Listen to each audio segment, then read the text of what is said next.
And welcome to this important public forum hosted by the Faculty of Science and Technology at the University of the West Indies, Mona. My name is Dana Lynn Swaby, founder and host of the Global Yadi podcast, and it is my pleasure to serve as moderator for this special virtual series looking at crocodile tears, conservation lessons from Jamaica's recent loss. And this is more than a conversation around wildlife. It's a moment of reflection and responsibility as we come to discuss after the harrowing discovery of 10 dead crocodiles discovered on Earth Day, April 22. Now, today we explore the science, policy, and passion behind crocodile conservation in Jamaica. And our speakers today represent organizations on the front lines of conservation, from government agencies to grassroots advocates. And they will help us unpack what went wrong, what are the lessons that we must learn, and how we can act to protect one of Jamaica's most iconic and often misunderstood species. Now, without further ado, we will proceed into the discussion and start with our first presenter for this afternoon, Ms. Treya Picking, who will present on Saving Jamaica's Crocodiles, Innovative Research and Outreach for Conservation. But just a little bit about Treya. Treya is a wildlife conservation biologist based in Jamaica with extensive experience in research, wildlife management, and community outreach. She's a graduate of the University of Kent with a Bachelor of Science, in wildlife conservation, and she returned to Jamaica to champion national efforts in fauna protection. She has spent 6 years at the National Environment and Planning Agency, NEPA, where she led conservation initiatives, including Jamaica's first island-wide assessment of the American crocodile, a 2-year research project in collaboration with NEPA, UWI, and the University of Florida Crop Ducks, forming part of her MPhil studies completed in 2024. Treya now leads the Jam Croc initiative, especially if you've been active on social media, which is formerly the Croc Conservation Jamaica, which she founded to promote safe coexistence between people, crocodiles, and wetlands. She also works with Rewild, supporting conservation projects in Jamaica and across the Caribbean. Driven by a passion for protecting Jamaica's biodiversity, Treya aims to establish a national wildlife nonprofit to advance awareness and conservation of Jamaica's understudied species. I know we're tuning in virtually, but please make Treya welcome. Let's see the comments in the chat and so on. Over to you, Treya.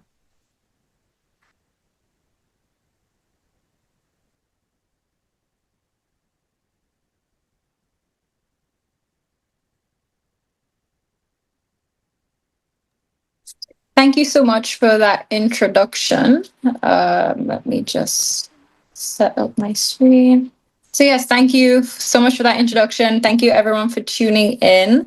I am going to be talking a bit about our crocodiles here in Jamaica, some research that we've been getting up to these past few years, and a bit of conservation that we're doing island-wide, which includes outreach. So just a bit about our crocodiles. They are the most widely distributed of the New World crocodiles. A lot of people ask why they called the American crocodile. Well, the 18 countries in which they're naturally found in occur across this region. So you could say they're the crocodiles of the Americas region. And their IUCN or their international status is vulnerable, but they do range from highly endangered to recovered in the different countries that they are found in. Now, in terms of right here in Jamaica, it is our island's largest native reptile and the only crocodilian species we have here. We do not have alligators. We do not have any other type of crocodile, just the American crocodile. So they are typically shy and reclusive. The crocodiles we typically see in the media, like the saltwater crocodiles found in Southeast Asia and parts of Australia, and the Nile crocodiles, which are a bit more on the aggressive side, typically portray crocodiles, but our crocodiles are not like this at all. Now, populations were considered abundant up until the early 1960s, and then they started to drastically decline because of hunting and also the mass removal from their habitats to commercial exhibits, primarily in the United States. Now, in response to this decline, they were placed on both international and national laws, which our colleague Ricardo Miller will get into later. And the National Environment and Planning Agency is the entity that mandates all the laws regarding the crocodile. And so they do spearhead the management and conservation of this species.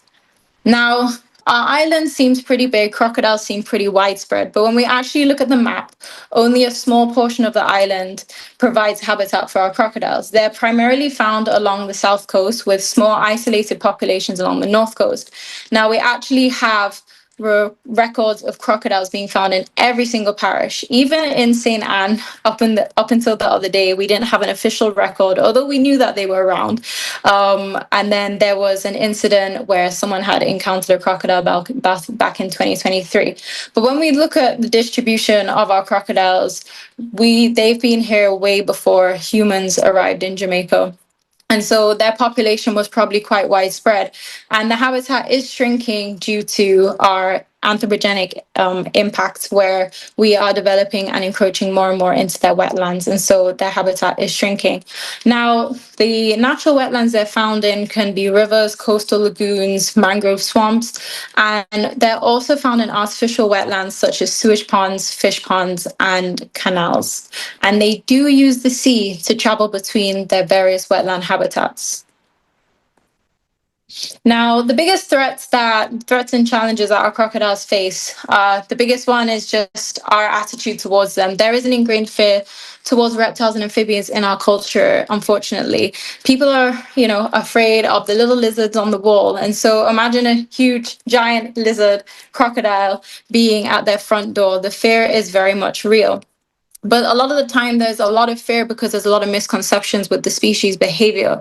And as I had mentioned earlier, what we call, would rather run than rush you. They are typically quite shy and docile. Now, the other issue we have is illegal hunting, and this is one of the biggest threats facing the population. It started in the early 2000s, where we started to come across crocodiles with their tail missing, and we came to find out that the black market for their tail meat is fueled by the myth of it being an aphrodisiac. And this is something that we're trying to tackle, and it's extremely hard. Of course, the other threat is habitat loss and fragmentation, and also pollution. As humans, as a growing population, we're encroaching further into their wetland habitats, and unfortunately, crocodiles are having to learn to adapt to the fragmented landscapes in which they have to exist and coexist with us. The other issues are such as harassment and feeding. We say, feeding a fed croc is a dead croc. When you feed a croc, they lose their natural fear instinct that they have towards us as humans. And so when they start to see you, they start to approach instead of flee. And it could lead to negative interactions such as an attack. It can also make them more vulnerable to illegal hunters. So this is something that we're always telling the public: do not feed a crocodile, even if you're trying to be its friend. The best thing you can do is admire it from a safe distance and look out for it. We also have issues with illegal captures. These videos are always going viral on social media, and a lot of the times the crocodile will be caught when it doesn't need to be. If it's just simply left alone, then it will move out of, say, the canal that's within this community within a few hours. People also get hurt. Crocodiles also get hurt. We've had cases of crocodiles getting really bad spinal injuries and also dying, and people getting bitten on the hand and losing limbs because they are not trained to handle crocodiles. And then we also have issues with people keeping crocodiles as pets. Yes, we do find people keeping them in bathtubs, which is also very illegal. And then we also have wildlife vehicle collisions. Our roadways cut in between swamps, and unfortunately, when crocodiles are trying to cross the road, we can have vehicles running into them. So what are we doing as an island to protect and manage the crocodile population? Well, we have ongoing public education and outreach efforts, wildlife response, research, and enforcement. And really, none of this can happen without the capacity that we have. It's a very collaborative approach that we have to respond to crocodile situations around the island. We have various government entities. Of course, NEPA is the one who spearheads and manages and is kind of at the top overseeing all the responses that happen. And then we have entities like the Holland Bay Crocodile Sanctuary, Hope Zoo, the Caribbean Management Area Caribbean Coastal Area Management Foundation, CCAM, which patrol the Portland Bight Protected Area. We have the Urban Development Corporation. We have game wardens. We even have a game warden community group based in Treasure Beach. We also have my project called the Jamrock Initiative, and we just have amazing citizens. And we also work closely with JDF and Jamaican Constabulary Force when needed. Now, the innovative research that I was going to touch on was what was mentioned in the introduction, where I spearheaded the first island-wide crocodile survey. I could talk about this all day and all night, but I won't go into too many details with the time. But basically, it was a collaborative project while I was at the National Environment and Planning Agency. I spearheaded this project, which was a collaborative project with NEPA, UE and the University of Florida Croc Docs, and funding came from all three entities as well as the Jamaica Conservation Partners to make this project possible. It lasted for 2 years, and we did this project to determine the species conservation status. It's very critical to know what's going on with a wildlife population or with a species in order to prioritize like conservation priorities going forward, especially with all the threats we were seeing with our crocodiles. We just really didn't know how they were doing. And a lot of anecdotal evidence was showing a decline in certain areas. We had a lot of people who had been working with crocodiles from the older generations that were just seeing smaller and smaller numbers right in front of their very eyes. So there was a lot of panic and there was a lot of worry, especially with the illegal hunting issue and the habitat loss. And so we did this to determine its population, the population density, distribution, size, class, structure, and nesting activity, as well as looking at habitats, looking at historical and current data to pinpoint the areas where crocodiles are found, the type of areas that they're found in, and the most important habitats that we should prioritize for strict protection. So those would be a lot of our wetlands along the South Coast. Now, we surveyed 7 parishes in total. This was 6 parishes along the South Coast and 1 along the North Coast, which was Trelawney. There were 35 survey sites in total. We surveyed most of them 4 times. It would be during the wet and dry season over a period of 2 years. And we included all types of wetland habitats from natural to artificial. Now, what we found was very, very interesting. Just to kind of summarize based on what I'll be talking about next, we found that crocodiles are found across their historical range, but we did, which is mainly along the South Coast with small scattered populations along the North Coast. But we could see where threats such as illegal hunting were possibly causing a decline in certain areas. And then we also found that artificial habitats, which are our sewage ponds, fish ponds, and canals, tended to have higher densities of crocodiles than natural habitats, which was quite alarming. We also found that the parish of St. Catherine had significantly higher population densities. So the number of crocodiles in this parish was significantly higher than other parishes. And also that sewage ponds, mangrove swamps, and rivers supported the highest population counts. We also saw that the population was mainly quite young. We were counting a lot of juveniles and hatchlings, which is not a bad thing. It does show that, illegal hunting is mainly targeting the older animals, which is worrying. But it does also show that there's still successful nesting and recruitment. And so the population is still, or can still, recover from its current status. And what was also interesting is we saw successful nesting across natural and artificial landscapes. But what our results really told us is that it just demonstrates how resilient American crocodiles can be in a changing environment, where we were just seeing how they are adapting to everything and still being able to just thrive in certain habitats which you would think they wouldn't be able to exist. But with that being said, kind of leads to the whole discussion of sewage ponds. That was in the spotlight the other day. A lot of people had a lot of questions. This is another topic I could also talk about all day. But from the sites, the top 5 sites with the highest population, so the 5 sites with the highest population counts from the study, were all in St. Catherine. 3 out of the 5 were sewage ponds. We have Soapberry, Greater Portmore, and Hillshire sewage ponds.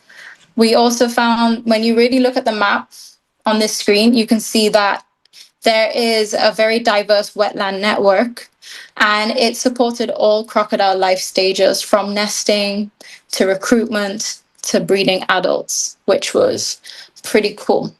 Now, just a bit of history on Portmore. It was built on reclaimed swamp back in the 1960s, and we found that over time, crocodiles adapted to all the land use changes by using the intricate canal systems to travel between the sewage ponds and the surrounding natural wetlands, such as the Flashes, Great Salt Pond, and also the coastline and other mangrove swamps. Now, the thing is, if crocodiles lose their preferred habitat, they will turn to artificial wetlands like these for refuge. And I have a few theories as to why they may be moving more and more into these artificial wetlands. They feel safe. They act like a safe haven. People don't really trouble them in these habitats. We don't really observe illegal hunting in these habitats, which is good. It's also shelter from wind and storm surges, and there is kind of a food source. You may find a lot of wading birds and fish in these sewage ponds, and it provides good nesting habitat, and it is technically a fresh water source, which is really good for the hatchlings, which need that in order to survive during, like, more or less their first year, before their salt glands are developed. So NEPA has been serving these ponds for nearly a decade now, and between 2019 and 2022, the East ponds underwent a rehabilitation process where they relined the ponds, redid them. And we, throughout the whole of that period, were monitoring, seeing how the crocodiles were doing. We had to rescue crocodiles sometimes when the water levels were dropped and the ponds became empty and they couldn't climb out because of the non-grit geotextile fabric. And once the ponds were filled and completed, we saw in a flash how the crocodiles just recolonized these ponds. So they still liked them. They were still preferring them. And that was when we were like, okay, everything's good. The ponds are filled back up. Crocodiles can move in and out, until obviously what happened the other day, unfortunately. And in terms of crocodiles living in artificial wetlands, it's not just happening in Jamaica, it's happening all around the world. And it's also happening with other wildlife, as us humans are replacing these natural wetlands or natural habitats with anthropogenic landscapes. So a lot of people ask, like, what are the implications? What about crocodile health, which Joey is going to touch on in his presentation? What about humans? Like, if they're moving closer into urban landscapes and it's happening more and more, what does that mean for human crocodile interactions? Well, it just means we need to step up management and outreach and other initiatives to ensure the safe coexistence. And so we definitely need to do further research on a lot of these questions that we have about this new phenomenon. And, my approach is, if we take away their habitat, the least we can do is find a way to accommodate them and to coexist. And kind of in this case, we may not have a choice, because I'm going to give you an example of Soapberry, which is the other sewage pond, which you saw on the previous slide, which was to the kind of north of the map. Now, Soapberry, as you can see from that aerial view, is literally smack in the middle of a large wetland network. You have the Rio Cobre that runs alongside that sewage pond. You have mangrove swamp surrounding that sewage pond as well. And the Rio Cobre then runs into Hunts Bay, which is another crocodile habitat, which then runs into the sea, which is another habitat. And it's right next to Portmore, which is, of course, is another habitat. So all of that coastline is like prime crocodile habitat. So this sewage pond facility also replaced a huge chunk of natural wetland. Now, what this facility did, which was a bit different from Greater Portmore, is they actually built a sturdy chain link fence around the perimeter, which is very costly. It is. But unfortunately, wetlands will always find a way to reclaim back their space, because you have the changing water levels, and these fences over time will erode if they're not maintained. And so this happened at Soapberry. Over time, the crocodiles burrowed underneath. People also were cutting the fence to move in and out. And wildlife, it became an ecosystem within itself. So you find crocodiles there, you find a lot of bird species, you find land crabs, you find insects, bats, you name it. It's a really, really cool ecosystem within itself. Now, we also do surveys at this site. We work closely with the staff. We talk with them. They actually like the crocs being around. We teach them how, best practices in working in this crocodile space, which is the best approach going forward. But management still has its concerns. The ultimate thing, the ideal scenario for them would be for the crocodiles to be removed, but they can't simply be removed. First of all, it's a safety hazard for us to remove them from sewage ponds, so we have to take that into account. But it also doesn't make much sense. You'd put a lot of manpower, time, effort, money to try and remove what we count like over 20 crocodiles each time across these 8 large ponds. And we would remove all of them for them just to move back in days later, because the fence is still going to erode. It's going to be very hard to maintain a strict boundary. And so maybe there's a way to exclude crocodiles from wetlands, but it's going to take a lot of investment. It's going to take an innovative approach. And we have to, moving forward, as our population grows and more of these facilities are going to be built, probably in these wetland areas, we have to come up with a solution that works in favor or balances the environment with development.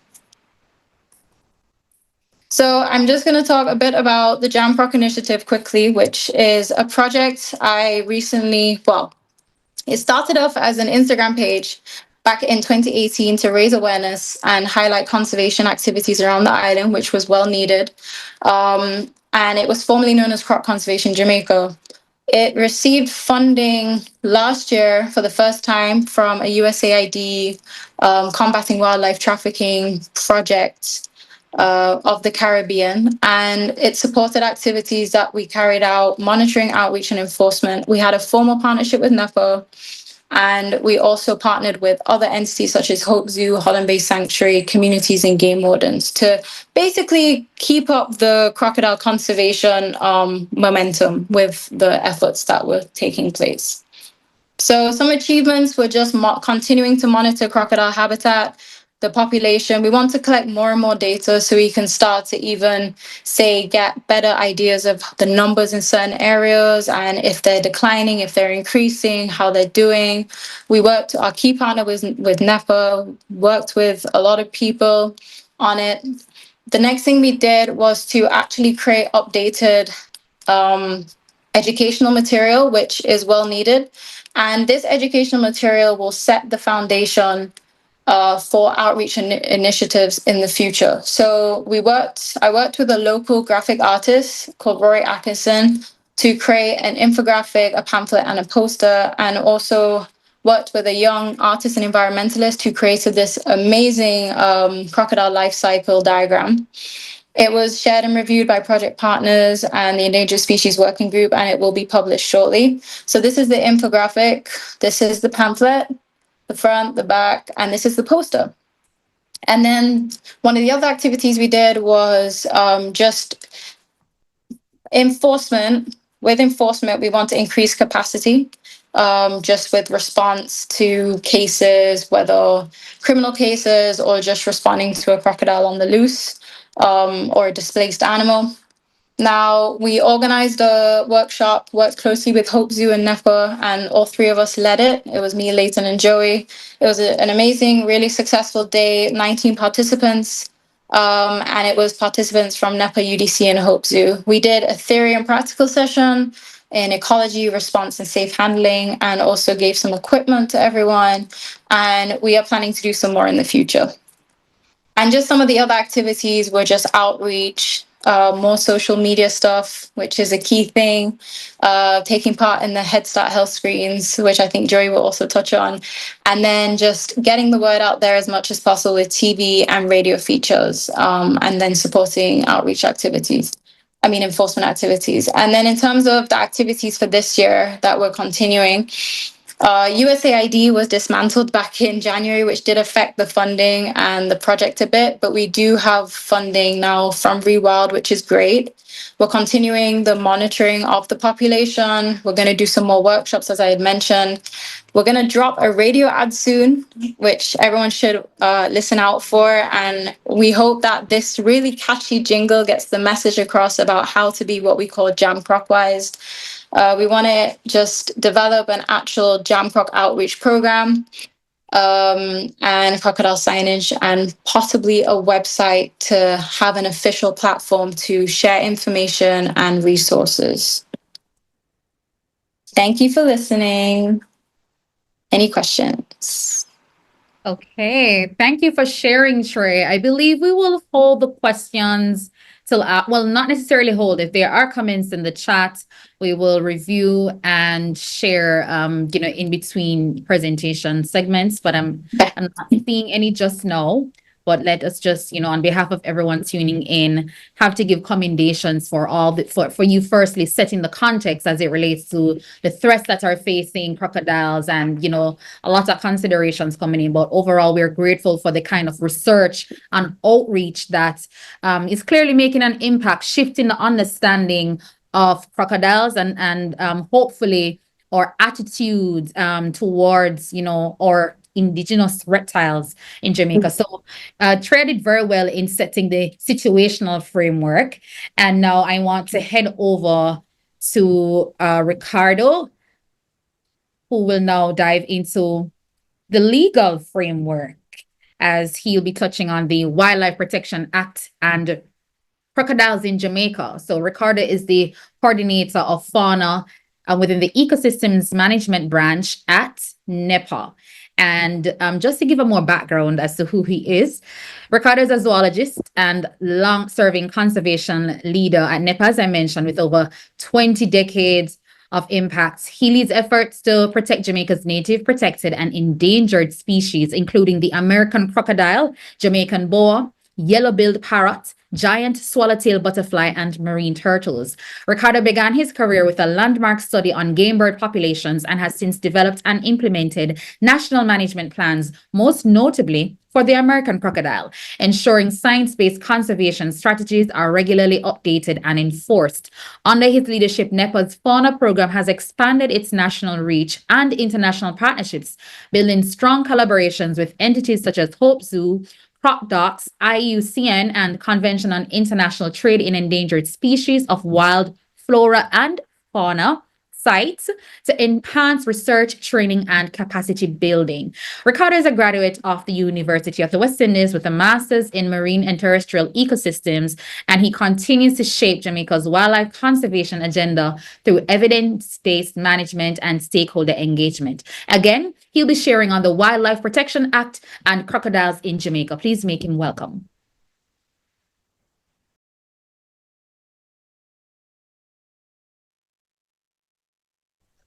Okay, thank you, Ms. Swaby. Please confirm that you're hearing me well.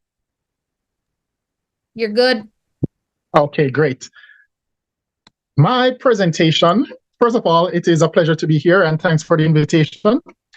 Treya did a wonderful job and I'm going to go straight into my presentation, which is to look at the Wildlife Protection Act and crocodiles in Jamaica. Now, the Wildlife Protection Act, I realize most persons hear it, but they don't know the intricacies of the act. So I'm going to go through it more like a summary, not getting into too much details. And then I'm going to give a little bit about, why it's important to conserve the American crocodile. Now, there are 3 legislative instruments that looks at wildlife protection and their habitats in Jamaica. The first one is the Natural Resources Conservation Authority Act, the NRCA Act. Then you have the Endangered Species Conservation and Regulation of Trade Act of 2000. And then you have the Wildlife Protection Act, which was established in 1945. Now, the first 2 acts are more looking at a general sense, especially the NRCA Act is more looking at habitat and conservation of our natural resources, which wildlife is a part of. The Endangered Species Act is now more looking at trade, trade between countries and so forth, and make sure that trade is done on a conservation basis. Now, what we're going to look into is the Wildlife Protection Act. Now, the Wildlife Protection Act looks directly at protecting individual species from persecution and unlawful hunting. As I mentioned, it was formulated back in 1945, and it has undergone several amendments, with the most recent one being just a couple months ago in March 2025. Now, the Wildlife Protection Act has 23 sections, and I'm going to summarize them for you so you get a better understanding of what the Act is all about. Now, the first two sections, sections 1 and 2, are really about defining terms and so forth in the Act. Like, you have to clearly define what is a bird, for example, what is a protected species, because this is now an instrument, a legal instrument for which persons can be charged. So we have to be clear about what each aspect is. So there are definitions for things like game warden, hunt, what is hunting? It defines that and so forth. Sections 3 to 7 look at game sanctuaries and game reserves. It looks at game bird hunting during the hunting season, and it looks at hunting of protected animals, which would be illegal hunting, as you can imagine. Now, sea turtles, taking off sea turtle eggs in particular, gets its own section. So Section 8 deals entirely with the illegal take of turtle eggs. Section 9 to 12 overlaps with the fisheries a bit. It talks about taking of immature fish, improper fishing practices such as dynamite fishing, release of pollutants into waterways containing fish and marine life. So that is Section 9 to 12. Section 13 of the Wildlife Protection Act looks at the appointment of officers and game wardens who would go out and be one of the first responders when there are breaches. That image, for example, you can see game wardens from NEPA during the hunting season inspecting the hunters and the birds they've taken. Section 14 looks at the power of the minister in charge of the environment to make regulations to better carry out the provisions of the Wildlife Protection Act. So the regulations are quick changes that can be made without having to amend the entire act, because amending the act itself is a rather lengthy process. So, for example, in order to declare a hunting season each year, you do a regulation which tells the date the hunting season is going to start, when it's going to end, the types of birds and so forth. So each year you can change that. So that is done through a regulation rather than an amendment of the act, because that would take a much longer process. Now, sections 15, 16, and 17 looks at the powers that are given to officers and to game wardens. You talk about the powers to enter premises without a warrant for the purposes of enforcing the Wildlife Protection Act. And some people might think that is strange, but due to the, the expiring nature of wildlife crimes, game wardens and officers are given the power to enter without a search warrant to, confiscate wildlife and so forth. Now, sections 18 to 21 talk about the offenses, talk about, what is done contrary to the law and what the penalties are. And section 22 is an important section because it grants the minister the power of exemption. So the minister can exempt anyone, provided they make an application, and the purpose for their exemption is for conservation or scientific research, history, or education. Think of the Hope Zoo, for example. The reason Hope Zoo is able to have protected species in captivity for display, for educational purposes, and so forth, is because they have an exemption from us here at NEPA to have those species. So they're exempted from the law, which states that they should not have, these protected species. And the final section talks about forfeiture.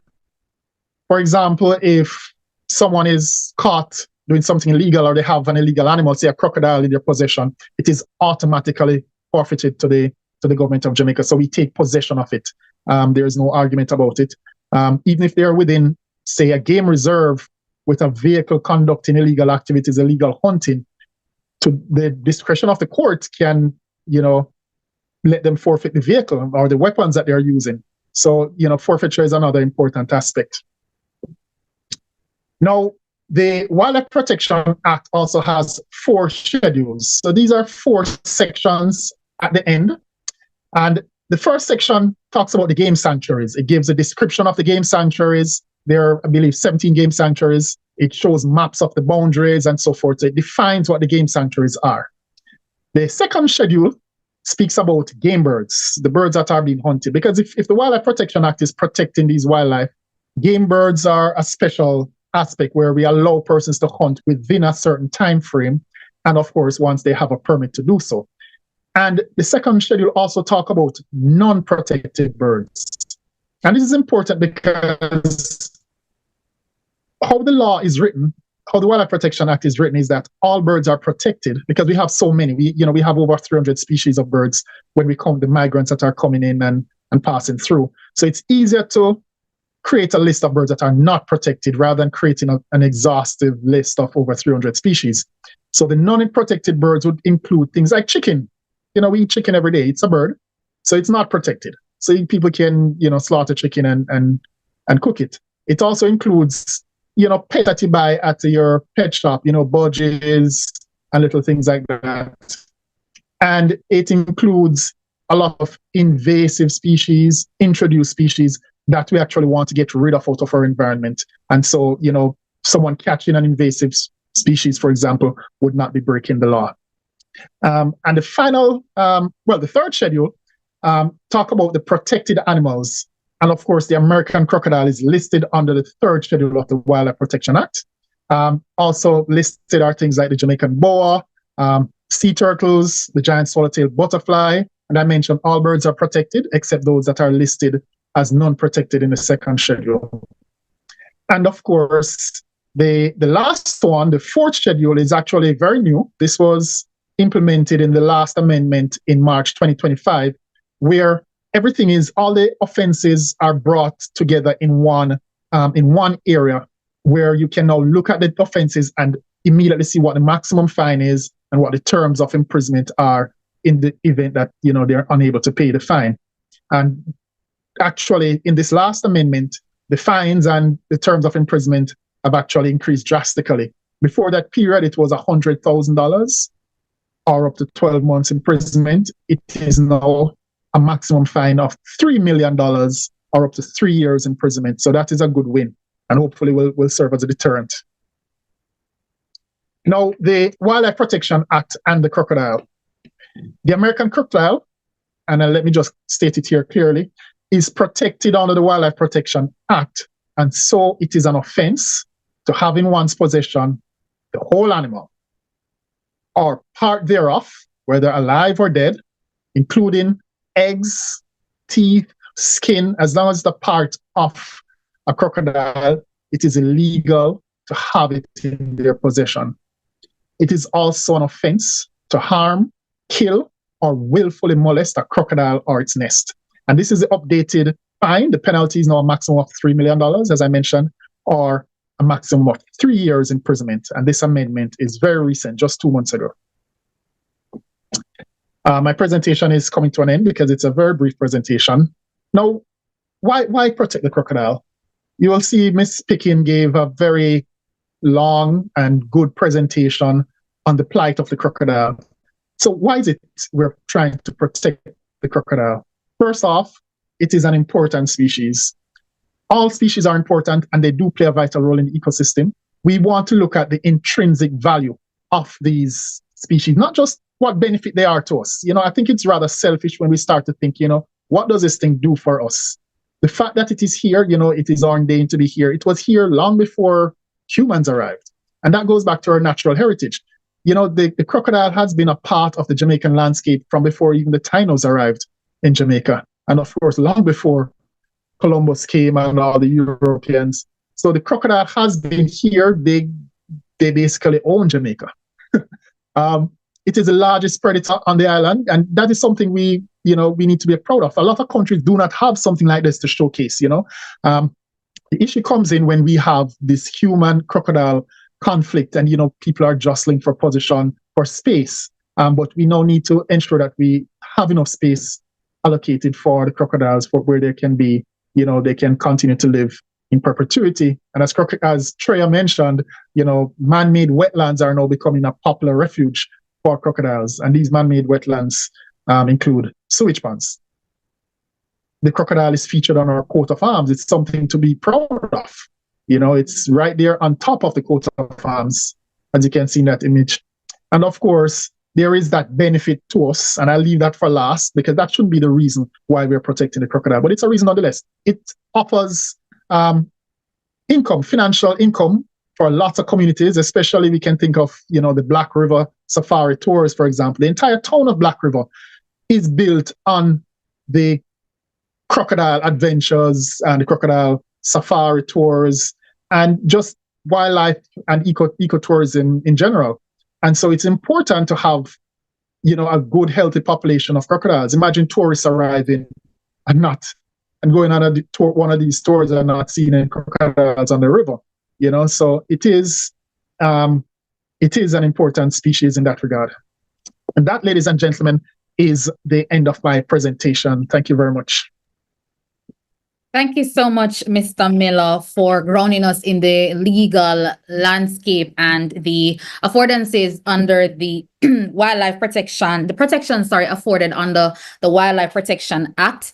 And so from your presentation, we're increasingly aware that the legislation is essential, and that also must be supported by the awareness and enforcement. And based on our next presenter, community engagement and action as well. But I really have to make a quick plug. I perked up a little bit more when you mentioned Black River, because that's where I'm from. And so I really can attest to the fact that it is part and parcel of our cultural identity there, in relation to, growing up, going along the safari, taking people along and, treating people to boat rides. So they normally call Black River a ghost town. So we're very proud, of course, what's there to do in Black River? The safari, of course.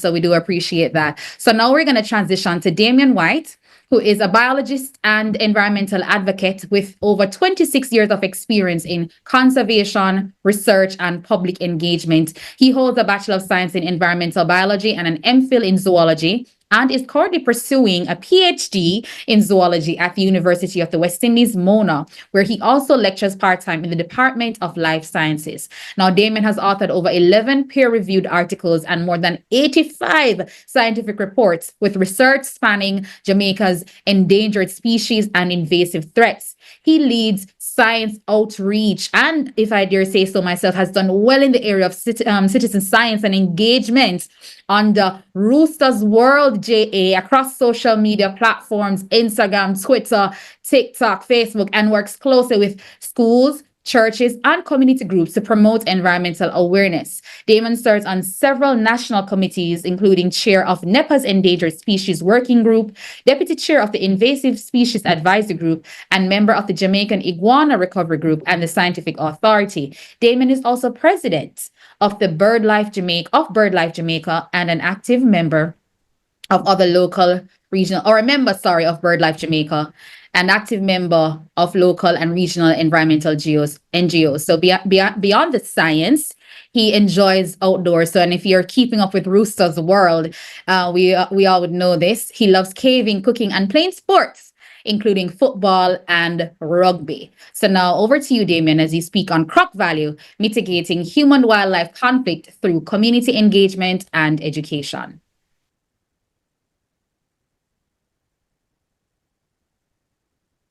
All right. You hearing me clear? You hearing me clear? Right. So just one change there. I'm no longer the president of BirdLife Jamaica. I don't want the current president to have my head. But I'm doing the fun part today in talking about mitigating human-wildlife conflict through community engagement and education. And one of the things that we do first, we have to get the baseline information. And Treya talk about the American crocodile, but to reach the community, I want Jamaicans to feel more a part of it. So, common name can be used it's a name that different countries can use, our community, and we'd like Jamaicans to feel more to the crocodile. We can call it our Jamaican crocodile. It's well armored, it's great gain, adults go up to about 6 meters long, They can live up to 100 years. What they eat, and it's a common question everybody asks when you go out there, they eat fish, birds, small mammals, reptiles, including other crocodiles. They eat a lot of crabs and other mollusks. Now, where do we find them in Jamaica? The beaches. So our crocodile is a salt river crocodile, is a saltwater crocodile, and they're found in different environments. They're also found in wetlands. They're also found in some of our rivers. And I mentioned about Black River. Black River is one of them. They're found in Rio Minna. So several rivers in Jamaica has crocodiles. They're also found in man-made systems. Over to the right there, that's a man-made pond. That's a Caymanas pond. We have right there, we have drains. If we look at Riverton, we get reports of crocodile there. And even in gullies. But what we're talking about today is sewage treatment plants. So to a crocodile, a sewage treatment plant is like any other wetland that was shown before.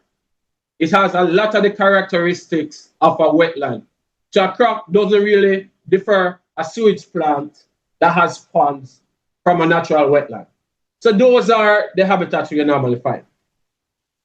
Now, part of doing engagement, we have to get information. And we do a lot of study, well, I should say I do a lot of studies on sewage plants. And we use some of this information to create content to use with the people. So we do population size, nest monitoring using camera traps. We also work with Joey, which is there. When opportunists we get a dead croc show up, we try to find out what the crocodile is eating. We do present, absent, and for public engagement, we talk to the community when we go to relocate a crocodile. We also go into troubled areas, and we also get information from the community. So we give information and we get back information. That's what citizen science is all about. Now, nest monitoring, what we talk about. So crocodiles like to build their nest in elevated area. So what we mean, higher areas than the water body.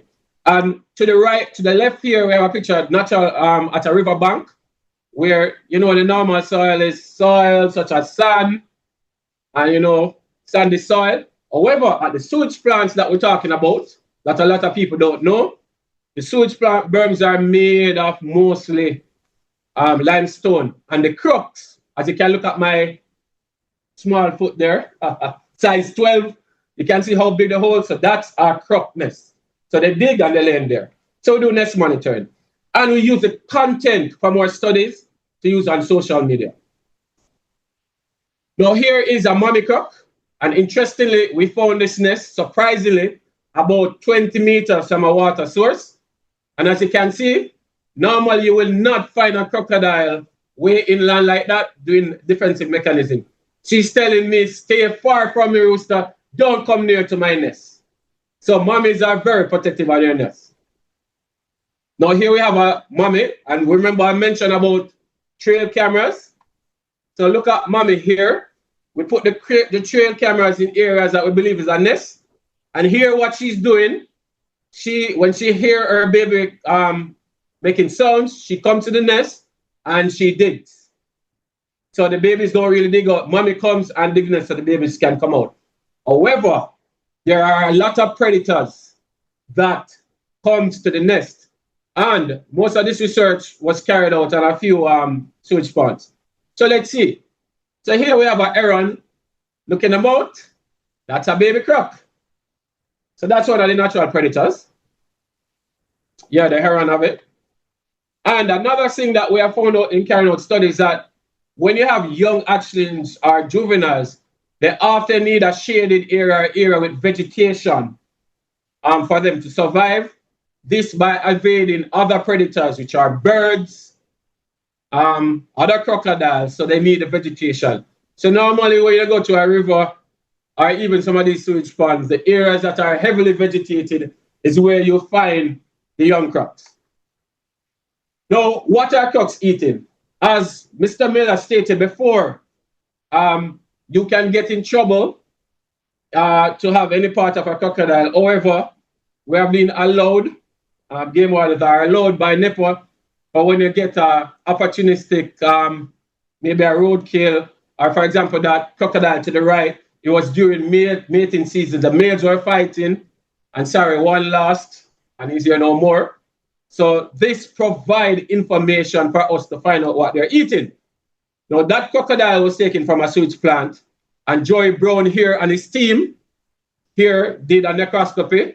And I want to bring this out to people. What are crocodiles eating at some of these sewage farms? Look to the right. That's condoms, plastics, sanitary pads, panty liners. All of these stuff are not digested in the crocodile's stomach. So the crocodile belly will be full, but it can't digest it. So the things that we do affect our animals. Now, what other animals are present at the sewage plant?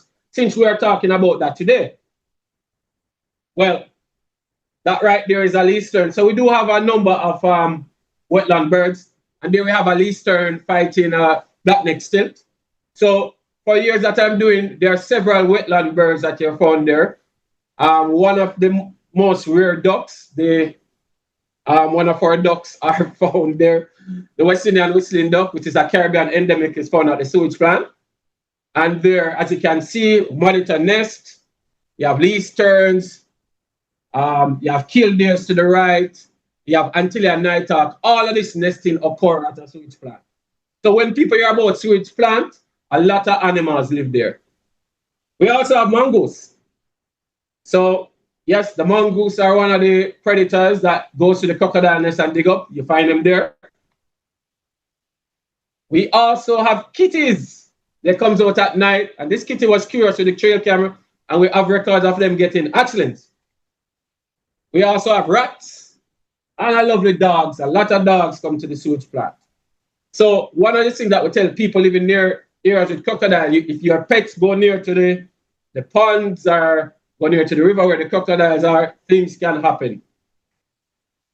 We also have bats, and I have a picture there of a fish-eating bat. We have over 9 species of bats being recorded at the sewage plant. So the point that I'm making, these sewage ponds play a role in the ecosystem. It's man-made, but a number of animals live there. Now, what's the value of crocodiles to the ecosystem? As Mr. Miller mentioned before, I would like to go from the science part. They maintain balance in the food chain, control the population of aquatic animals. So if you take out the main predator, it can get the ecosystem in whack. They are also habitat engineers, meaning crocodiles digs a lot, burrow, and during the dry season, some of these water holes provide a home for several animals. And they remove carrion and they deal with nutrient recycle. Now, public engagement. A number of us here presenting here do a lot of public engagement. It's not a one-man team. It's we all are friends, we all work together. So what do we call public engagement here? We reach out to people on social media. We put a lot of content. All the information that I mentioned before, nothing beats video. So when you show somebody a video like mongoose going to crocodile nest, they will understand more than Rooster just talking off his mouth. Also, when we go to areas to relocate crocodiles, we speak to the people there.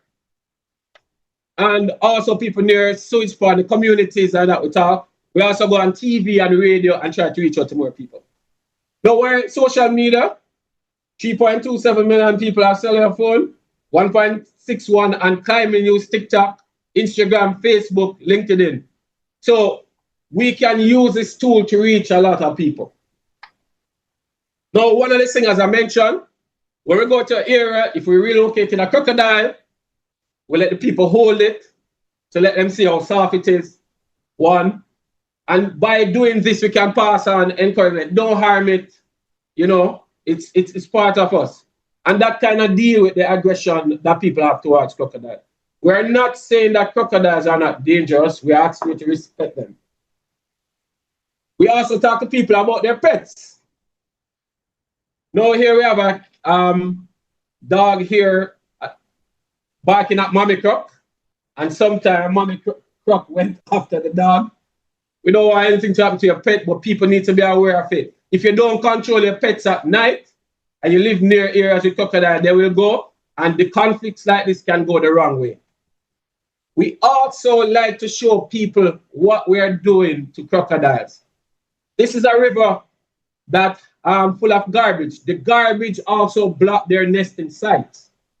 So when you put information and show people, they're like, wow, we did this. We also share to the public that it's illegal to poach, to take the egg. And one of the growing problems that we have in here, people are watching a lot of social media content, watching TV, gator boys, and so, and feel like they can jump in the water and catch a dangerous animal. Please leave it to the experts. We have training sessions here, as you see Joy and the team, where we do refreshers. So no matter how good we are, we go back, we relearn, we are trained. So we don't want anybody to hurt themselves, and we don't want people to hurt the crocodiles.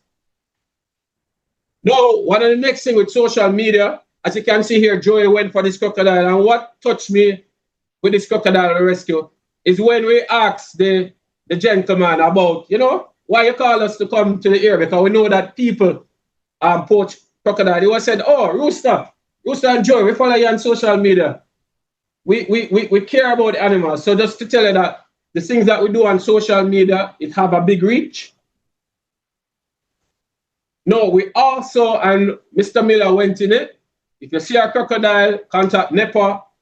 If you can't contact NEPA, you can reach out to Treya, Joy, one of us. However, all the people who are integral in moving crocodiles have been trained and get permission. If you are not trained and you don't get permission, as what Mr. Miller said, a $3 million fine can catch you. I don't want that to happen to you. No, we also get information from the people. So it's a two-way street. We give information and we get back information. So what are we getting? Increase with people telling us about people having as for pets. And there are cases in Caribbean where they found people having them pets. People will reach out to me on social media, boy, I don't want to get in any trouble. Rooster, what should I do? And I said, having a crocodile, you can get yourself in trouble. The only people who have crocodile have got a permit. And there's also an increase where a number of people are eating crocodiles at these parties and also posting it on TikTok. And the good thing now, a number of people are sharing when they see things like that to people, to us, and we can bring it to the authority. What we're also getting, people are now talking about there's increased conflicts with getting crabs. Crabs is not an infinite resources. Crabs live in wetland. And a lot of people now are going in the wetland and they encounter a crocodile. So somebody said, let me get rid of the crocodile so I can catch more crab. Without understanding that the crocodile play a role in you getting those lovely crab. People are also following some myths and the fear and will destroy the eggs, which are totally illegal. We also keep on getting people, you've seen videos of untrained community members capturing the animal and putting their life at risk, and they're also injuring the animal. We also, one of the next thing that we are getting is in having some of these dialogue in areas where there are recreational areas where there are crocodiles, especially in Caribbean, people are nervous of putting up signage because they said if the signage is placed there, then nobody will come to my recreational place to swim or to eat. On the other hand, I feel if there are crocodiles in an area, I think persons coming there to swim needs to know. So it's a big social conflict on how you manage it.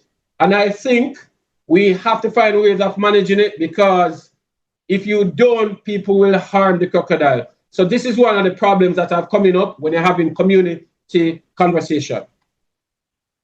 Now in areas, we got this picture in Hellshire.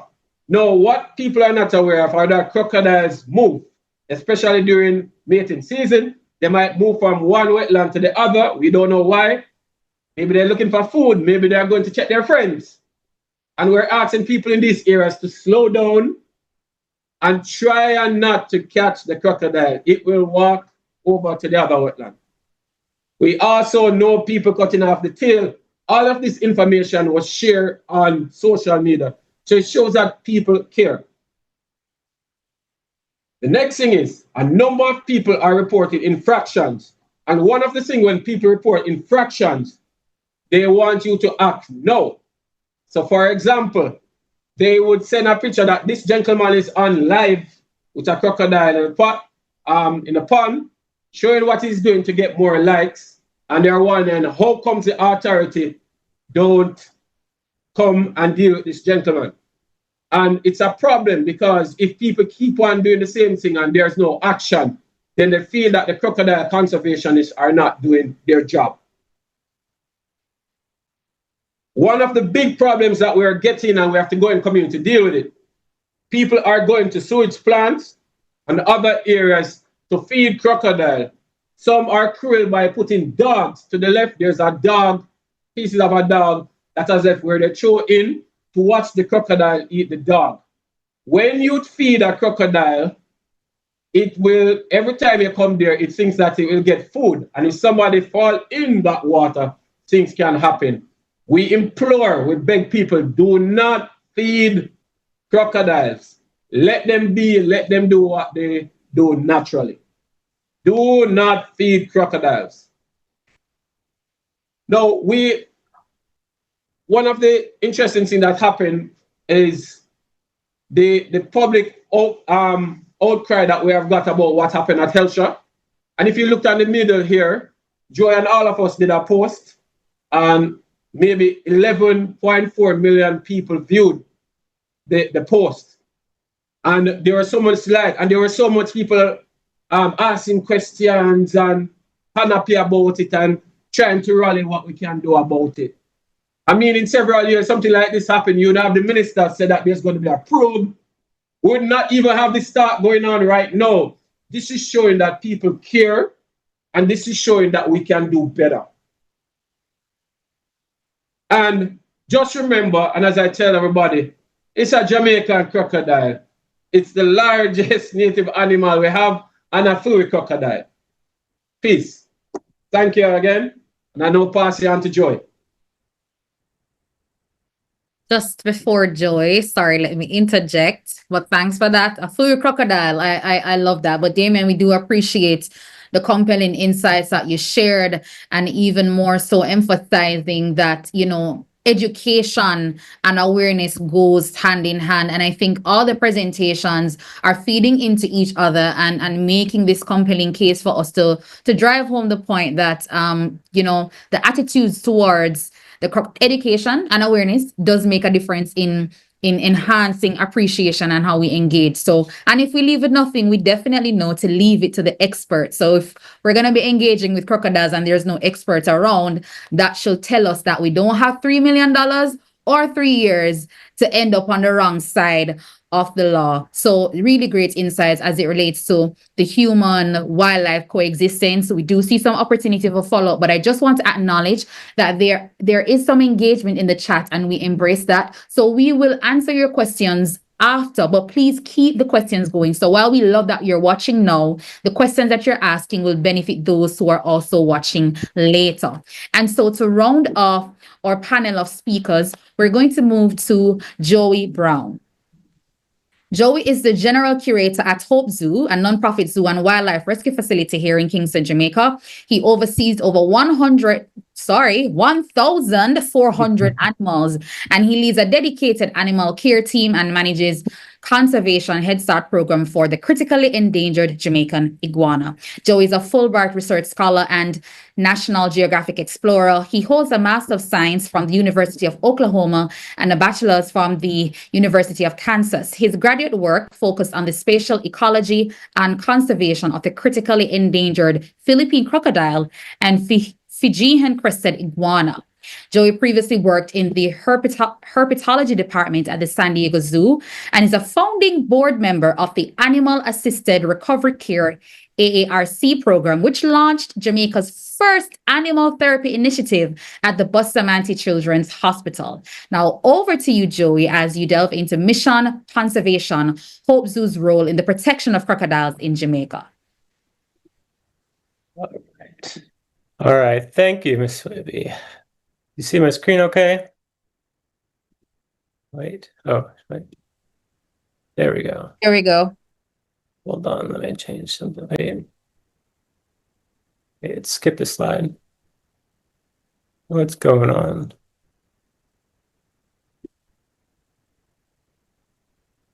Where is, 1 second. Isn't that going?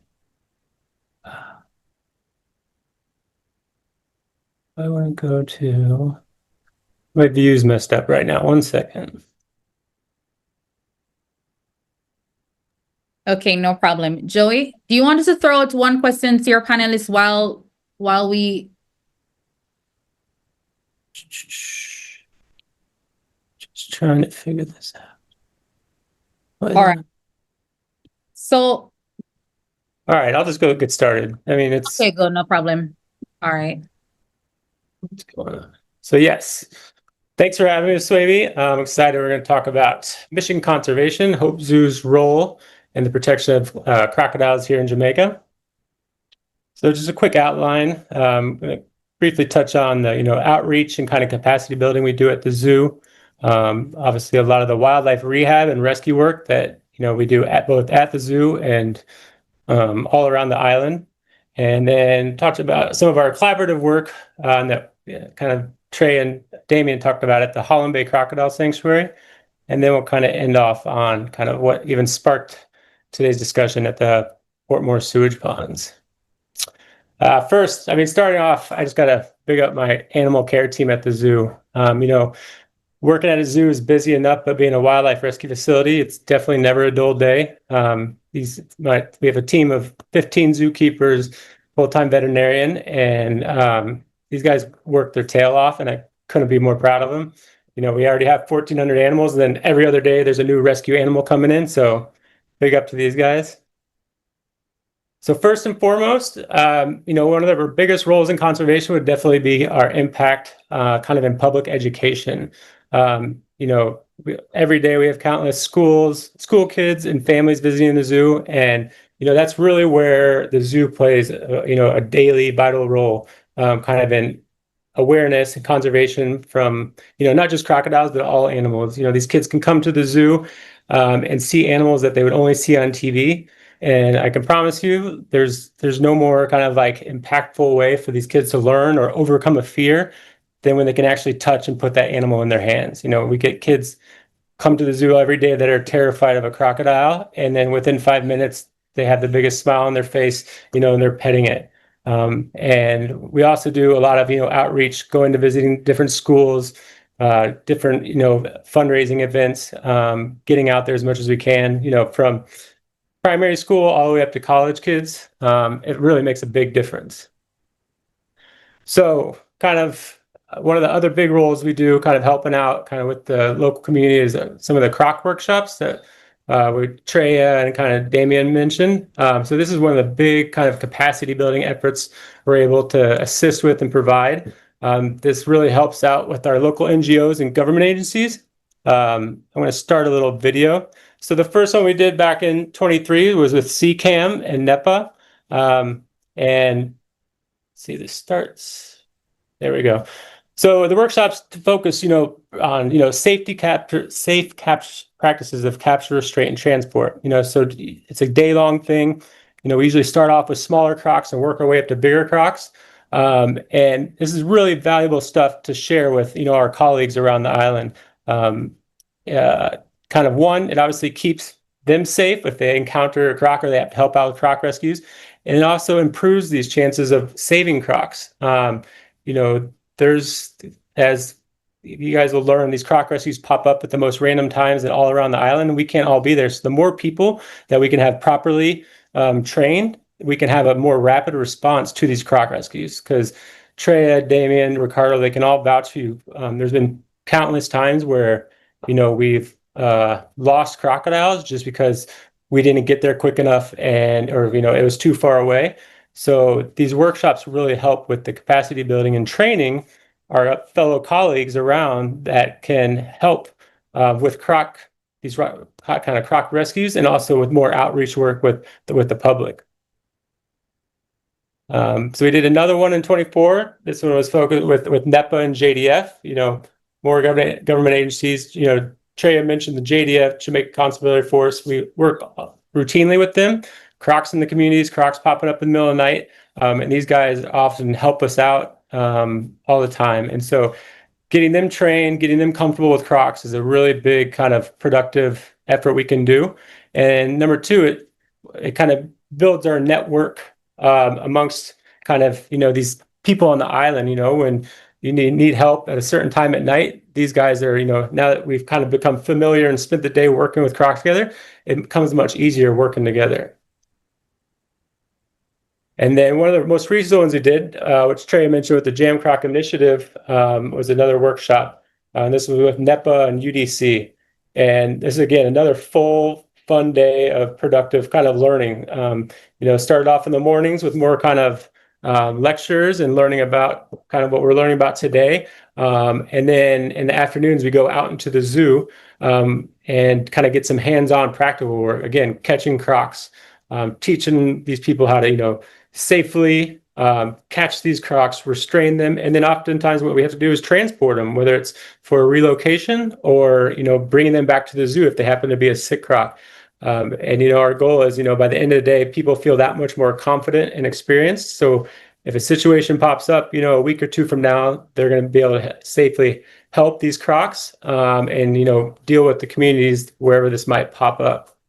And it's really it's awesome. Like, we have a really awesome kind of collaborative network here, and it's just getting bigger every year. And so that's one of the most kind of awesome things to see. And we all have a lot of fun together. It's hard work, grueling work, but we have a good time together.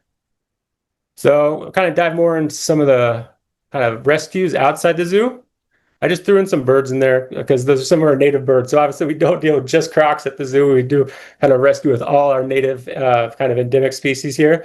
But with crocs, we deal with human croc conflicts, but also kind of injured and kind of say rehab crocs as well. So the egg you see there in my hand, that was a baby that literally just hatched out moments before this picture. But that was an incident where a crocodile mom had laid her nest right in front of this lady's house. I believe it was in Old Harbor. And luckily the awesome guys at CCAM were able to respond right away before the nest got destroyed, because understandably, this family didn't want a crocodile nest right in front of their house that was going to be incubating on the ground for the next 3 months. So there's good chances that if the nest wasn't collected, then those eggs would have been destroyed by someone overnight. So CCAM made the good decision to kind of dig up the nest. They collected all the eggs and they brought them to the zoo, and we were able to incubate those eggs in our incubator here at the zoo for the next month until all the babies hatched out. And then the sick looking croc, you see there's another good kind of cool case study. So this is a croc we named Captain Hook. This was a wild crocodile from Salt River. He was pretty much got tangled in a illegal fishing net. That's where he was found. And they pretty much thought he was dead, because you can see the pictures on the left when he came to us. The poor thing, I couldn't believe it. He looked like a skeleton. You can see he has, his neck, his spine are sticking out. They normally store a lot of their fat in their tails. His tail's bone skinny. He was super dehydrated. And the thing just looked like almost like a skeleton of a crocodile with scales on it. And we were really worried if he was going to make it or not. But, thanks to, again, the vet team, our keeper team, with some good TLC, routine fluids, some routine medication, this croc was able to bounce back. And, the croc on the right looks like a totally different croc, but that's still Captain Hook, looking much healthier and much better after some time at the zoo. And so I'd say one of the most common things kind of when it comes to croc rescue and croc conservation is definitely the human crocodile conflicts. And when I say, that's kind of like the technical term that's used internationally. So that's just when crocodiles are popping up in the community, popping up where, people's houses, and so that's usually where we have to kind of intervene. And then we also do get some, sick crocs as well. For instance, the picture on the left, that's a croc that NEPA, Leighton from NEPA had brought to the zoo. It was awesome. He had found that crocodile up in Hellshire. It was in these people's kind of housing community. But Leighton thankfully noticed that the croc looked very sick and dehydrated. So he was able to bring that croc all the way to the zoo, and we got it some fluids, and we got that croc fixed up in just a couple months. And then in the middle there, it's with me and Ricardo. It was a crazy like hurricane storm day where we had a double croc rescue down in Bull Bay, driving through flooded storms because 2 crocs had popped up down there. And again, it's one of those things where it's if we don't respond to those things, there's a good chance those crocodiles are likely going to get killed by people that may not care for them around there. And then the picture on the right is a good one with Treya at the airport, actually. So obviously the airport's right out in the middle of Palisadoes, Kingston Harbor, plenty of crocs around there. And this croc had actually wandered into the cargo parking lot, somehow got through the fence, but then couldn't get out. So it was just kind of walking around the lot. But thankfully the guards and security guard had given, I think, NEPA a call at the time, and we were able to get out there first thing in the morning. So it's this awesome collaboration with all these agencies that kind of makes these kind of rescues possible. Here's another busy day with Leighton from NEPA. This was, again, a random Sunday that turned into a double crocodile rescue. Crocodiles, they like to pick the worst times. Like it's either they get into occasions, it's usually in the middle of the night or on a Sunday or right during traffic. So Leighton and I were actually driving to Hellshire because we had a report about this small croc on the right in the purple box. And it was just a small one. So we were already on our way to Hellshire. And on our way to Hellshire, we got a call about this other croc in Greater Portmore. So we quickly went and got the small croc and then came back to Greater Portmore to find out that picture on the left, the crocodile was actually underneath that kind of drainage gully and under that road. And we had to climb in the gully in the water about knee high and go noose that croc because there was obviously a big crowd of people there and he wasn't going to do well. So we were able to catch up that croc, pull him out, put him in my truck, and we were able to relocate him later that day. But that croc pops back up. You'll see here in a sec. So crocodile, and all our crocodile kind of rescues, anytime we capture a croc, we're always collecting data. That's one of the most kind of important things we can do. I have a video I'll play here in a sec where we're able to put these microchips, what we call pit tags, in the crocs that kind of give them a permanent identification that allows us to track their permanent movements. This particular croc was actually the one that Leighton and I caught in Greater Portmore, and then he turned up 4 months later at this little pond right by Greater Portmore Primary School. And so NEPA was getting countless calls about, there's literally like this little drainage ditch right behind the school. And the drainage ditch is between the school and the football field. And, this little 6-7 foot croc was just hanging out there. But obviously it's a risk to the kids no matter what. Even though he wasn't trying anything, it's still something, we weren't going to let happen.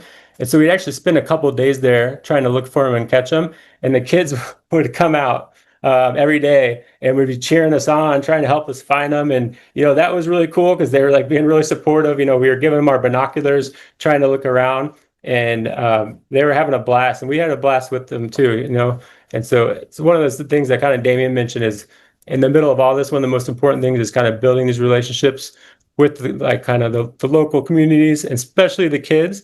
Because they're the ones who are now going to have a kind of better outlook on these crocs moving forward. So I'll play this video, kind of talks about some of the data, or how we track the croc. So these are what we call pit tags. They're pretty much tiny little microchips that we put in the crocodiles. Each microchip has its own unique 9-digit number. And so it comes in like a little syringe. It's like the size of a grain of rice. And then we insert that underneath the skin and the base of the tail on the left side. And so then if we ever catch up a croc, we can scan, boom, and this number pops up. So then we can look this number up in our database, and it tells us, okay, on January 22nd, we caught this croc in Portmore, this date, and then we'll get all the body measurements, and all those body measurements from this date and this GPS location will go in the database. And so this microchip, it will last its whole lifetime. So we could catch this croc 30 years from now, scan this, and it'll tell us exactly who it is. Okay. And so the goal is, as we catch all these crocs around Jamaica, we give them all microchips, and that way we can kind of keep track of them in the database. Then we also cut the tail scutes as well. So this is another good visual identification where each croc has its own unique identification system. So there's so obviously you have what we call tail scutes here, and you have always have a double row, and then it comes into a single row. And so there's a numbering scheme to them. So these scutes are kind of like the one, so the 1 through 9. These are your 10s, and these are your 100s. And so this croc has number 9 cut, so I go 1, 2, 3, 4, 5, 6, 7, 8, 9. And then we look on this side, he's got this one cut. So we go 1, 2, which would be 10, 20, 30, 40, 50. So this croc is 59. So just like that, we can look at 59 in the tail scute database and it'll show this croc. And so that was just kind of a neat insight into how we can kind of track and monitor these crocs and collect some really valuable data on them. So kind of one of the more dark sides of wildlife rescue, people often think, working in wildlife conservation, you're just saving animals. Unfortunately, you deal with a lot of death, and it's definitely one of the more depressing parts of the job. But kind of like Damien mentioned is, even when these crocs die, no matter what the case is, they can still provide some valuable data. And so these necropsies, post-mortem exams, are absolutely critical to learning about the crocs, learning about their diet, learning what parasites they might have, and learning about, the environment. Opening up these crocs can really tell us about, did they come from Clarendon? Did they come from Portmore? What kind of ill effects do they maybe have? What kind of parasites they have? And so that's one thing Damien kind of joked about earlier whenever he gets a dead croc, I encourage people to call me, because sometimes people will just dispose of, bodies. And so, but I encourage people to please call, because, even if it's a dead croc on the side of the road, we can still learn a lot. Although it's not the most fun, stinky kind of process. So you see the first croc, or the second croc on the left there, that was one from like 4 years ago, that a croc that was found dead, and we ended up opening up his stomach, and his stomach was totally impacted, full of over I think 27 plastic bags. That croc had a death sentence already. There's no way its digestive system was working. The croc on the bottom, I think it was another similar instance, but you can see his shoulder blades popping up. He was incredibly ill, almost like a skeleton. And we were able to open him, kind of do a necropsy exam on him, and find out some pretty interesting stuff. The croc on the right, the big guy, Damien, that was a big thanks to Damien. That was one he actually mentioned briefly earlier. That was a big croc that died naturally, actually, from the Hellshire sewage ponds. But Damien was awesome. He gave us a call right away, and we drove down there, and we were able to do a necropsy on site. And, that's when we opened up and found a lot of interesting condoms and garbage and plastic inside of his stomach. So again, not the most fun part of the job, but it's actually it's actually really interesting, that can help a lot in terms of what is going on. All right, something a little bit more fun and upbeat than dead crocs. Mr. Lawrence Enriquez at the Holland Bay Croc Sanctuary. So Damien and Treya and Nepa, this is Lawrence is our kind of main partner, collaborator, and he's an amazing individual that has a croc sanctuary down in St. Thomas, lives there and operates it by himself. He's got anywhere from 60, 80, 100 crocs at a time, depends how many babies. But the really fun thing about it is we all go down there usually at least once a year for an annual health screen. And this is, again, a really cool collaborative kind of project that we all do. So I bring, a Hope Zoo team down. I bring several zookeepers, our veterinarian.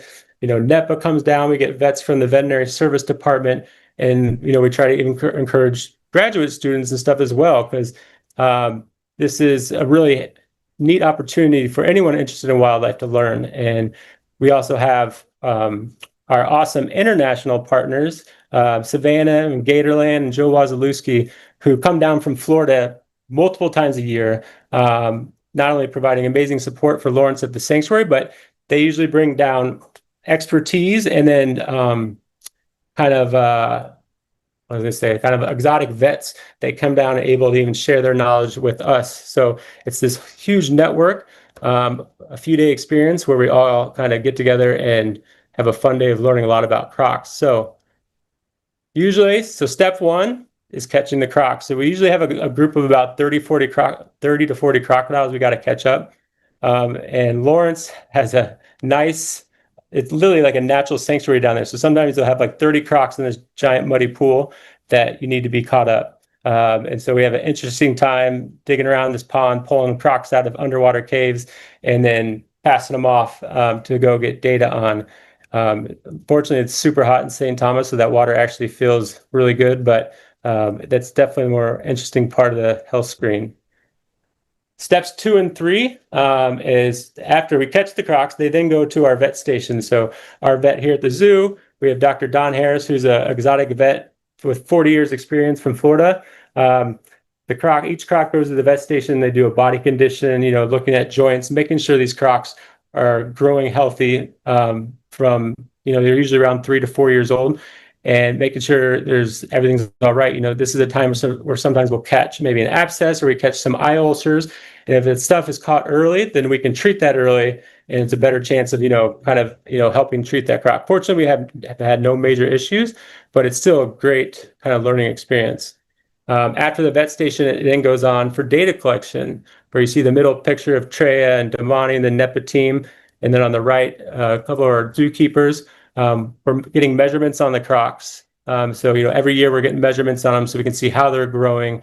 Are they growing healthy? Any abnormalities? And still valuable stuff we can keep in the database. So just to finish off a bit, I just touch briefly on obviously the Portmore sewage ponds and the recent incident. I don't think people realize how the vast network of these ponds. So I feel like people think of it's a sewage pond, think of something small, but this is a huge network of artificial ponds right in Portmore. And when you understand that, like Treya mentioned, is Portmore used to be a swamp wetland, and most of these crocs, their home is now taken away. So that's why these sewage ponds have become a home. And so this before slide is showing these were actually a small population down there that were thriving and doing very well. So, 10, 12, 13-foot crocs, tons of juveniles, yearlings. We're usually finding nests every couple of years. So despite the not the most ideal water conditions, these crocs were doing very well. Until Earth Day, which obviously is the most recent incident that kind of sparked this whole thing.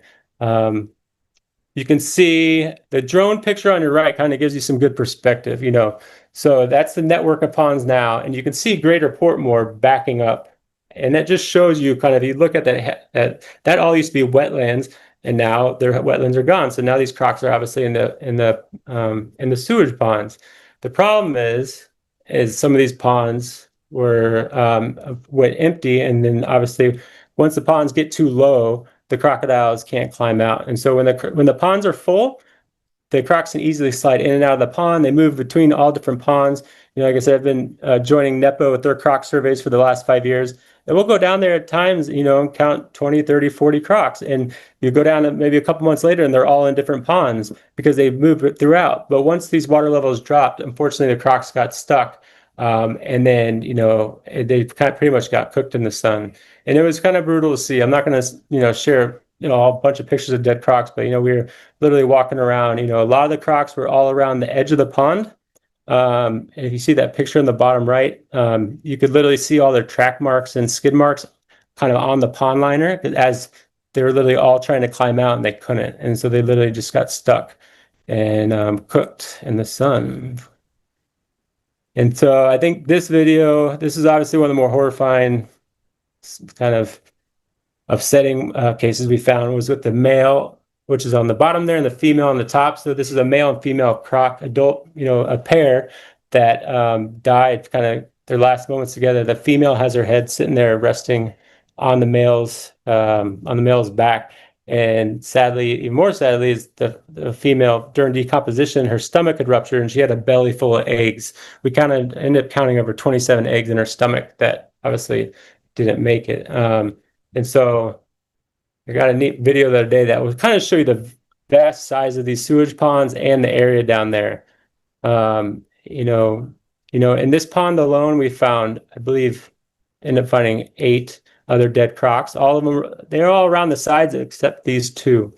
But as it zooms out, you can kind of see how big of an area it is and how big those ponds are. Each of those ponds are bigger than football fields, but kind of lets you see how, I don't know. And then again, you have Portmore to the right, and then Hellshire and Great Salt Pond would be behind us to the left. But kind of lets you know when, now it may make more sense when you say, well, why are these crocs living in sewage ponds? Well, here's why. This is some of their only kind of water habitat around. Thankfully, there was like Damien mentioned, there's an amazing public outcry from this incident. And that was one of the cool things we were all impressed by. It wasn't, it was a bunch of crocodiles that, but everyone, whether you like crocodiles or not, people were, upset and, and voiced that, that how hurt they were. And that was cool. That's a good progression we've seen, is it's more empathy towards these animals, even towards crocodiles. And so because of that, thankfully Minister Samuda and the government jumped on it right away. He reached out to us within a few days, and was, he was obviously horrified at this incident that took place.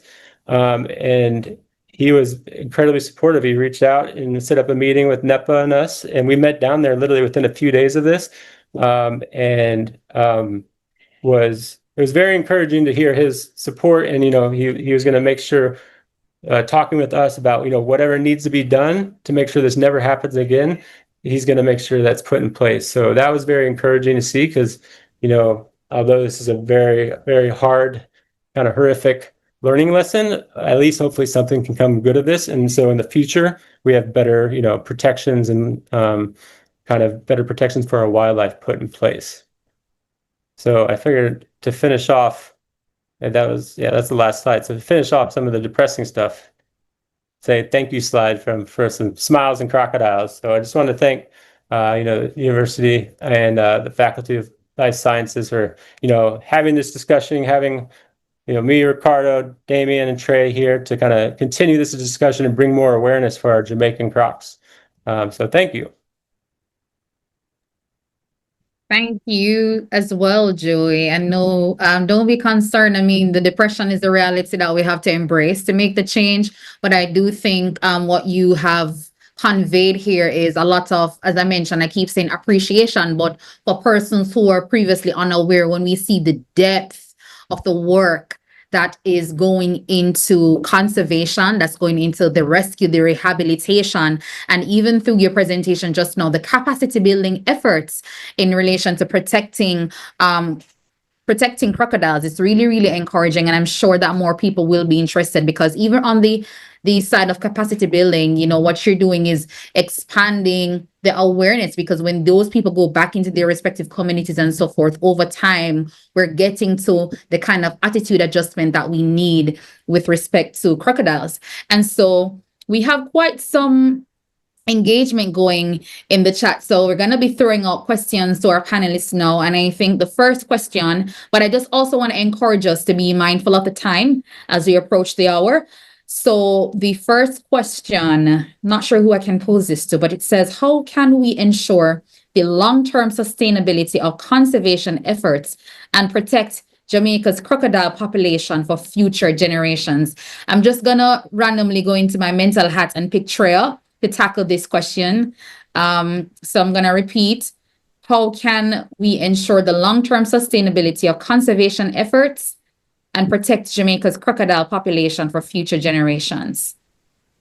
Thank you for that question, Danelyn. So there's a lot that's currently happening with the conservation efforts. I think one of the key things which everyone really talked about was just promoting the safe coexistence between crocodiles and people, so we reduce the negative interactions that have been happening. So I think constant outreach and public education, continuing just to build capacity so we have more and more people responding island-wide. I think one of the key things which has been very effective is establishing more game wardens or even community-based groups that can be the leaders in their community that look out, like the wildlife warriors that look out for the crocodiles in their community and just monitor and reach out and educate those around them. So that's capacity building, outreach, and then continuing to monitor habitats and just enforcement of the Wildlife Protection Act in terms of especially tackling the illegal hunting trade. More needs to be done to protect wetlands. I think our protected area system needs redefining to an extent so that we can strictly protect our remaining wetlands that we have around Jamaica that we're seeing, because at the end of the day, we do need to keep a decent percentage of our natural habitat so that not just crocodiles, but all the species that live within these areas are safe and they're protected and they're thriving. And then, yeah, just continuous research as well, monitoring the population. But definitely the outreach and public education is key so that we can learn to coexist safely with our crocodiles. And also just certain infrastructure, more signage, more fencing in areas that are prone to human crocodile interactions, and just working out how we can balance our ecosystems that we have left and our anthropogenic landscapes. All right. Thank you so much. And so while I think this question had my next question, while I think it emerged from the presentation you gave when you mentioned about the fence that got eroded, but maybe I want Joey to tackle this as well, or if anyone else feel compelled. Are there any alternative infrastructural designs in planning for areas that have a high density of crocodiles, given that we're now occupying the crocodiles' natural habitats? Swamp areas, namely. Let me know if you have any thoughts on that, Joey. Yeah, I mean, especially around Kingston, I think a lot of it is, it could be just a bit higher wall around the goalie, higher fence, some alternative water sources. Sometimes, people in these communities are stuck going to a water spout or something that is right near this goalie, So I think as much as we are, protecting the crocodiles, we need to protect the people first. And there's little infrastructure things like that can make a big difference to keep these people and stuff out of harm's way. So it is like fences, a bit higher walls, and and I think obviously more outreach material out there too. So again, as soon as people, if they see a croc or anything, they can call, and we have a response team there quick. All right. Thank you so much for responding. And so on the matter of what Treya mentioned about maybe increasing signage, and also Damien did speak to that in his presentation about encouraging people to erect signs, especially in recreational areas and so on. So there was a question to follow up on that, Damien. I find within my travels that I rarely see signs that let people know this is a croc areas or a hatchling area. Is it that members of the community take them down, or is it a funding issue? And I want to add another, to tack onto that question to see if we can tackle Damien. Even if they do put up the signs, especially in recreational areas, how much of a difference does that make? And would people who manage those recreational spaces be also concerned? Because even if the signs are there as a disclaimer, what does that mean for those areas that people use for leisure? Okay, so the first question that was asked, so the first thing, there are many areas in Jamaica that have crocodiles. And signage are not put up in all of those places. However, in the main recreational areas, we try our best to get signs there. However, one of the problems that we have in putting up signage is that when you talk to the people, in the past, sometimes we have done stuff where we don't communicate properly with the people. So you have to go there and work with the community and explain why you're putting it there and let them feel a part of it. Then you can move to put in the signage. Because, for example, in recreational area, you have to understand, they feel when you put the signage there, I would not want to go and swim there because many people come there and not aware that they're crocs. And yes, that's it. On the other hand, I believe that if crocodile is in an area, it is our duty to inform everybody that is there and put in measures to first, as Joey mentioned before, to protect people, and the second also to protect the animals. In most places that we go, crocodiles do not like a noisy environment. And there's research and things that we can put in. And I'm very happy with the work that Treya is doing. We need more research in some of these areas. and we're checking out what has been done in other countries, you can put in other measures there.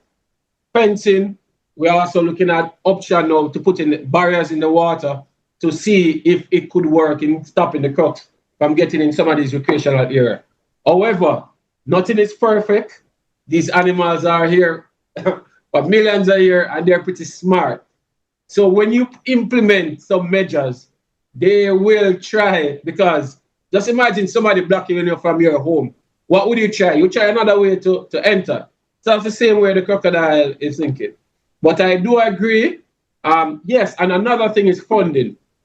Crocodile research need funding. And as Treya mentioned before, USAID gone.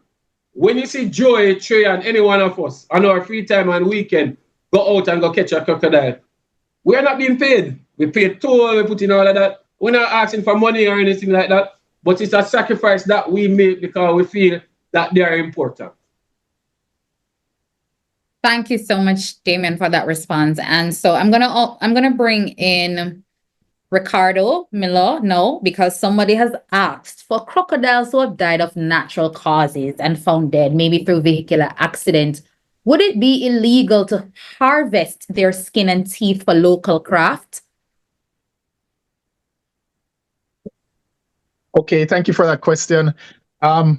Yes, it is. It is illegal to have in one's possession part or the entire animal, whether it be the teeth, whether it be the skin, and so forth. Now, if someone is actually an entrepreneur and wants something like that, you will recall that in my presentation, there is an avenue for an exemption. So if they can build a valid argument and ask for an exemption to collect something, it might be possible. However, the law is sort of clear in terms of what are the main conditions under which an exemption is granted. Research, conservation, historical, educational purposes. So if they wanted to harvest it for more of an educational purpose as opposed to a commercial activity, that is something that would probably easier to get an exemption for. But at the moment, no, it is totally illegal to have the animal or part thereof.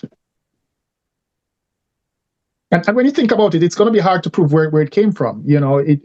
It can be an animal that somebody actually went out and harvested rather than a roadkill, as they say. So it's going to be hard. And so the law has to be clear on that. Yes, thank you, Mr. Miller.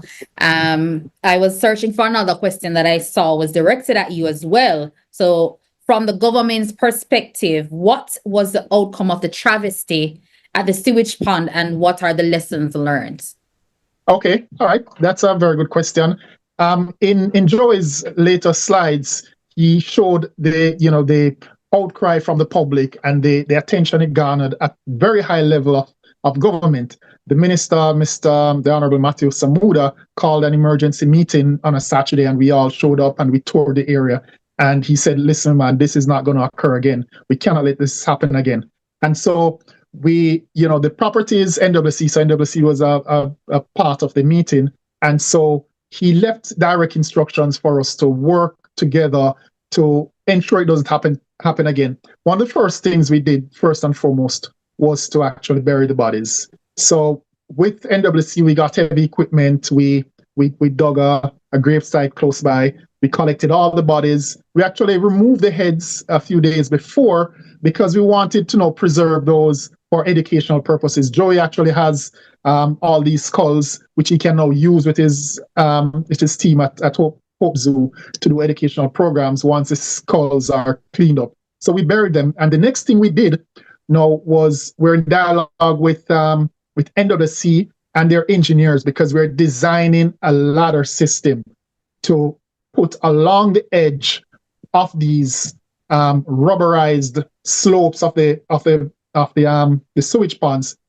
In the event the water level drops again, the crocodiles will have an avenue in which they can come out. And actually, a couple of years ago, there was a similar case in the same area where the water levels were low, and we actually saw it. And we put in a makeshift ladder system, and the crocodiles came out. And so we know already that it's something that will work. But fast forward 2 years later, it's so unfortunate the situation occurred without we realizing at the time, and so we lost so many crocodiles. But we're actually working now to put together a more purpose-built ladder system along the margins of the sewage ponds to allow crocodiles to crawl out.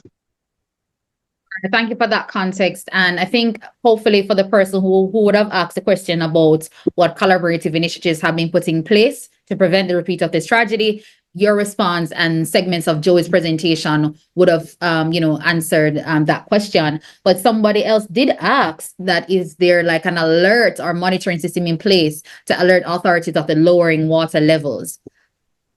Okay, so that's the lessons learned section that I didn't actually answer. Okay. For the water level lowering is an abnormal activity because sewage ponds across the island are always filled with water. So it was very unusual to have lower water levels. And it was actually a more of a deliberate action because there was an issue. And so they actually turned off water to that section. And over the years, over many, many months, it slowly dried out without anyone knowing. So what is going to happen? What actually came out of that meeting with the minister is that we're now increasing our monitoring. We're having more boots on the ground 3 days per week. NWC is monitoring their sewage ponds and we're in constant dialogue with them. And we here at NEPA are actually visiting twice per month just to monitor the sewage ponds. There are other sewage ponds across the island that do have crocodiles, but we have no such issues. We constantly do crocodile sensitization work. And we have one schedule for the NWC staff for the Greater Portmore Sewage Pond. This is sensitization, do's and don'ts when you're working in the space where crocodiles are, and they'll be better able to identify issues and, put into action and contact NEPA so we can respond. So that is really the lessons learned, and that's the way forward at the moment. All right. So I'm going to switch the tempo a little bit because this question maybe could be like a pop quiz for our panelists. Somebody wants to know, what is the estimated population? What is Jamaica's estimated crocodile population? Who's the first to answer that question? Treya, you're up. Oh gosh, this question is always asked, and my answer is usually we're still figuring it out. The thing with the population surveys, the island-wide population surveys that we did, is that we still need more and more data for like a few more years to do some statistical modeling that can give us kind of an accurate estimation. From what we saw, we do have like density estimates across the island and like across all the habitats that we did survey, and it is really hard to say because we don't want to overestimate, we don't want to underestimate. But what we're seeing is the crocodile population seems to be stable, but there are declining numbers in certain areas. And these certain areas are more natural habitats where historically you would find a nice abundant sized population. So we're talking about a lot of our major rivers like Black River, Rio Cobre, Rio Minho, and Font Hill. And that's a cause for concern for many reasons. So I'm not going to give a number, but the population is definitely threatened, and there is more research that we need to do to get kind of a better idea in terms of a population estimate, amongst other factors. Thanks, Treya. Okay, Ricardo, I think you want to weigh in on this one as well. Yes, Treya said it perfectly, but I wanted to add that, it's always challenging counting populations in the wild for obvious reasons. Animals are hiding, animals die, animals born. And, for species like crocodiles, they lay, 50 eggs, 60 eggs. There is a common saying in ecology that animals that lay or breed in large numbers tend to die in large numbers. So when they lay, 50, 60 eggs, only one or two may make it to adulthood to reproduce again. So, yeah, exactly. So it's you go and you count and you see 100 crocodiles and 80 of them are hatchlings or just a year old. And as they grow, as time passes, that number is going to dwindle. So we really want to be looking at the numbers in terms of mature adults, adolescents, as well as hatchlings. And with the hatchlings being less important because their numbers are going to change drastically very quickly. So as Treya said, we can't really put a number on them, but we can confidently say that it's the adult population is less than 1,000, and I would actually say quite a lot less than 1,000. But I'll leave it vague as that and until the research comes in. And as Treya was saying again, it's not just counting numbers; it's actually modeling. You have to model, so you have to collect data on certain aspects, certain dynamics of the population, and then we put that into a statistical modeling program, and it gives us an estimate. So we're still a little ways from that because we actually need quite a bit more data. Okay, thank you so much. So I know Damien had stressed and others that funding is needed for this work, but then on the flip side too, we live in a society where sometimes we also want to understand, while we do know that economics is not the only determinant of value, but a lot of times it helps people to understand the significance of things. And so there was a question that was asking, what are some potential economic benefits of crocodile conservation and how they can be leveraged to support conservation efforts? I don't know if you have a quick comment on that, Ricardo. Also, I can, well, anyone can answer, but also Joey, given your role as well at Hope Zoo. I mean, since I'm on, I'll just go quickly before Joey. I mean, you're from Black River. We spoke about Black River, a community that, a lot of it is dependent on, the fact that they do safari tours with crocodiles. So ecotourism, for example, is a big deal. And it's something that still has potential. There is quite a few players along the Black River. There are other areas of the island where that could be developed. But also, having crocodile conservation in situ, meaning within a confined space, such as at an attraction or at the Hope Zoo, for example, also has its value. And I'll stop there and let Joey weigh in on this. Okay. Yeah, I was just going to bring up the ecotourism. That's, one of the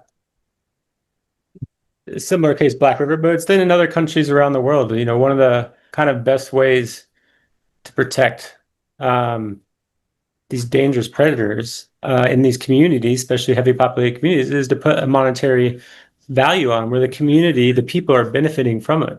The people in Black River, they see the income, whether it's through people at their food shops, people at the markets, not just because they work at Black River, but those crocs bring people to that area where people come there, they spend the night, they spend money, and I think that's one of the biggest things is kind of putting, especially when you're in these, especially in poorer communities, is put a monetary value where people will want to keep those crocs around because they're benefiting of it. Like I say, yes, they're part of our Jamaican culture, and they're endangered species. But when it comes to some very tough instances, especially the people that are living with these animals, we have to work with them as well to kind of make sure they try to see that they're seeing some benefits out of this. And that way they'll want to keep these crocs around. All right. Thank you so much, Joey. So we're still trying to round out some of these questions, but there was an interesting one from Yankee that says, also, is there any plans in place to preserve samples of the DNA of our endemic species for reanimation? Joey, if I could just stay with you on that one, unless somebody else has a burning comment, because, we recognize some of the parts of the crocodiles, have been reserved for education and other things. So I don't know. Well, we preserve genetic samples for possible genetic studies down the road. There's always new studies evolving. There might be some research that comes along, that, for instance, a good example is that the American crocodile, which is found in Florida, throughout the Caribbean and Mexico and Central America, even down to South America, literally just a couple months ago, a paper came out that found what used to be the American crocodile in Mexico is now there's actually two different species. And that's from doing this type of genetic work. And so Treya and Ricky, whenever we go out, and a lot of times, like I said earlier, when we're marking the crocs, either with the pit tag or if we clip the tail scutes, we save those tail scutes and preserve them in a special solution where if we ever need to do any genetic studies years down the road, we can look at those. But I'm not sure what he meant by the reanimation, or is that I guess if they go extinct, we can bring them back? Yeah, maybe like I don't know if it's in this era of virtual reality and AR and you I don't know. I think right now we just need to. I mean, we keep genetic samples for other reasons for Yeah. studies, but right now we need to focus on keeping them here. I think Yes. Okay. Understood. There's so many other questions, but somebody has asked, and I know we're coming up on time, but Robert Houghton was and I do know there were other encouraging comments there saying about brilliant presentation, great insights. But Robert did say that this was an excellent presentation and maybe should be shown as well in communities that are crocodile prone or crocodile prone areas. And he had also asked if crocodiles at Holland Bay, for example, are tagged in any way to see year-to-year growth. Yeah, so they're all just like in the one video I posted earlier. All those crocodiles, pretty much soon after they're born, even at the health screen, they get that microchip, they get that pit tag, where then they get that identification number, and that's their microchip for the rest of their life. And so we can track them. If they get released in the wild, and then 10 years from now they pop up in Portland, we can scan that number and be like, oh yeah, we caught this crocodile back in 2002. So that's what we do with all the crocodiles now. Whenever we catch a croc in Kingston or Bull Bay, if it's not marked yet, then it does. And because of that, we've actually got me, Treya, Leighton, we've actually got several recaptures where we've taken crocs, because it's pretty well proven that crocodile relocations don't work. It's not an effective kind of conservation tool.